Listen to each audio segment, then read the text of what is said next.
ngayon guys, nandito tayo sa ibabaw ng overpass, ano, ng housing ito sa Taguig, ano. Gagala tayo doon sa kabila sa may Heritage Park dun. So welcome to my channel guys, no. Kung hindi pa kayo nakasubscribe, please subscribe to my channel. Yan, ito ang C5 Taguig. May dali.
Ganda.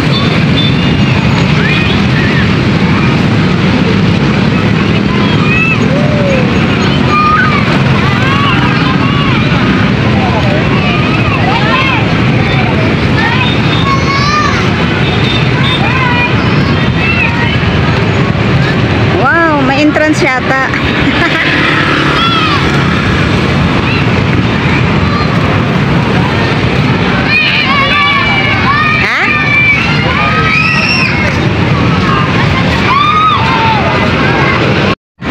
Yung nakikita nyo kalsada dyan sa itaas, yan po ang C5, ano, C5 Road dito sa Taguig City. Nakikita nyo mga sasakyan na yan na dumadaan yun, sa baba lang yan dito ng kalsada. Itong playground na ito ng mga bata, no.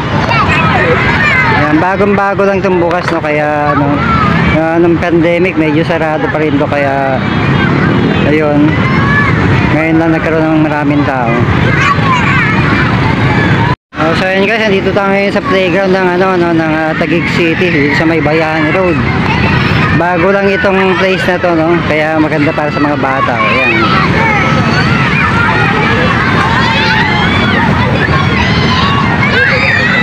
Ganda siya, ang ganda niya.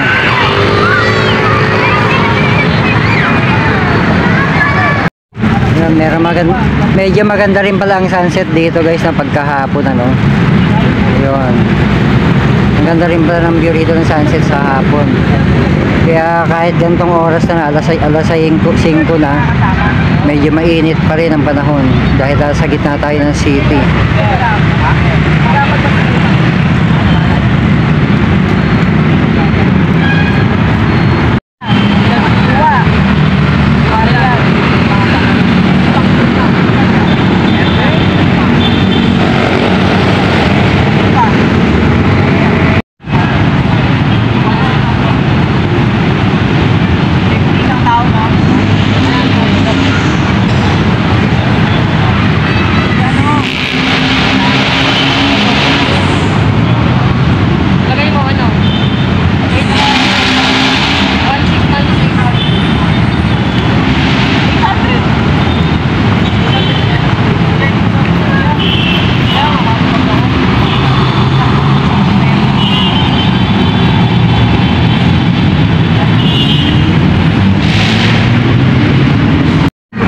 Ikutin natin to guys, ang lugar na to, no.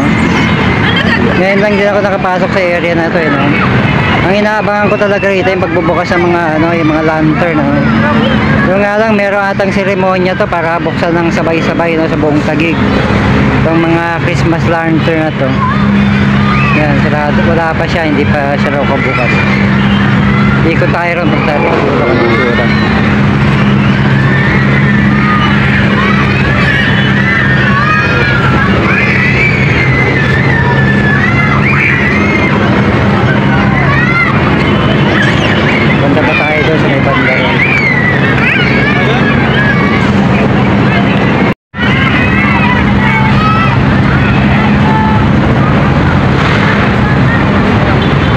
guys, punta tayo doon sa may banda ron guys, no? Tingnan natin kung anong meron ba doon. Ngayon lang kasi kami nakapasok dito eh. Dati ginagawa namin itong ano, istambayan ng mga nagbabike, ano, ng mga mountain bikers. Pero ngayon naging playground na siya, no? Tignan natin na sa may ano. Ayun ata, may tindahan ata sa may bandang unahan doon. Ay, may mga nagkakainan eh. Pero sarili, ewan natin kung sarili ng baon to, no? Hindi ata, galing ata sa labas ng pagkain nila. Wala pa lang ang bilang dito. Meron ata, tingnan natin. Ang dami rito, mga galing sa school, mga estudyante. Ano? Tingnan natin dito, upo tayo rito.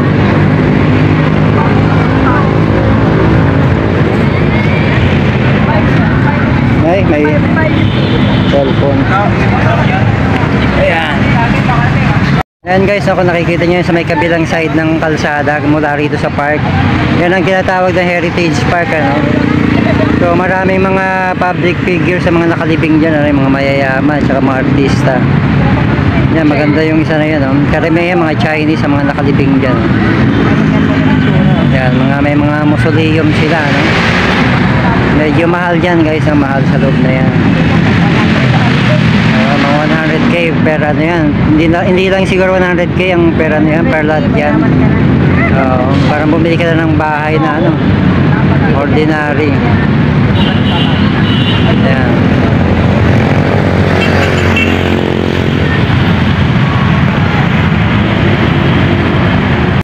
Ayan, dito tayo, naglalakad tayo sa may Bayani Road, no? Ito ang pinaka landmark nyo rito kung pupunta kayo dito sa area nito, Bayani Road. C5 ang pinaka ibaba niya ng ano, ibaba ng C5 na yan, ng bridge. Ito na yung tinatawag na Bayani Road, no? Yan, dito mo makikita ang Heritage Park, no? Marami rito nagja-jogging tuwing umaga, no? Lalo na tuwing weekend. Marami dito. Maraming bikers tsaka jogger dito.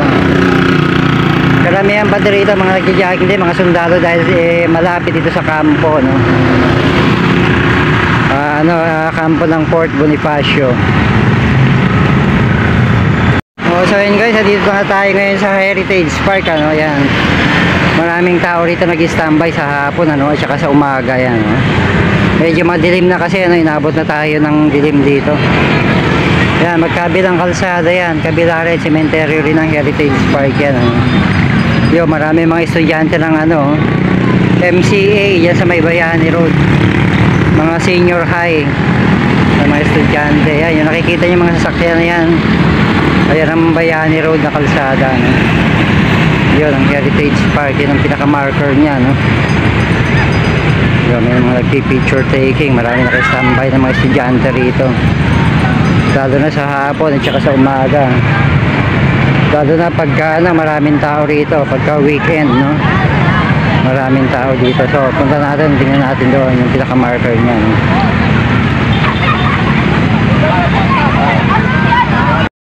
So yun guys, pabalik na tayo dun sa pinanggalingan natin, ano? Galing na tayo dun sa Heritage Park, wala na tayo makita kasi masyado madilim na yung area, no? Walang masyado mga ilaw. Yan, kung nakikita nyo yan, yan ang Bayani Road. Yung nakakasalubong natin mga sasakyan, ang Bayani Road. Papunta yan ng Fort Bonifacio, papunta ng parting Makati, papuntang Pasay City, yan. Nakikita natin mga sakyan dyan pa, ano, papunta rito. Na-video ko pa yung ano, yung kayo ng sexy na babae na nagja-jogging, no? Yung dumaan sa harapan natin, medyo sexy masyado. Ito guys, papakita ko sa inyo yung ilalim ng bridge, no, ng Housing Taguig. Ito yung ilalim, no, papunta ng Housing Taguig. Yan, medyo iba-iba ang color ng ano yan, effect ng color dito ng ilaw niya, no. Yan, magandang tanawin do sa gabi. Iba-iba ang color yan, no. Mag-iba-iba ang color niya, no. Yan, yung mga sasakyan na yan, galing yan ng housing, no. Housing sa ano, AFP housing, no, mga dating mga sundalo.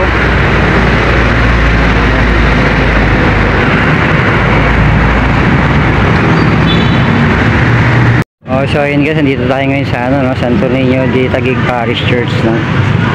Yun, napakagandang simbahan to. So may simba siya ngayon sa loob, no, kaya dito lang tayo sa labas, no, para hindi tayo makaabala sa mga nagsisimba. Yun, magandang church ito, no. Bago lang tong church na to, siguro mga may 5 years na siguro to ang ginawa. Dito to sa Central Signal ng Taguig.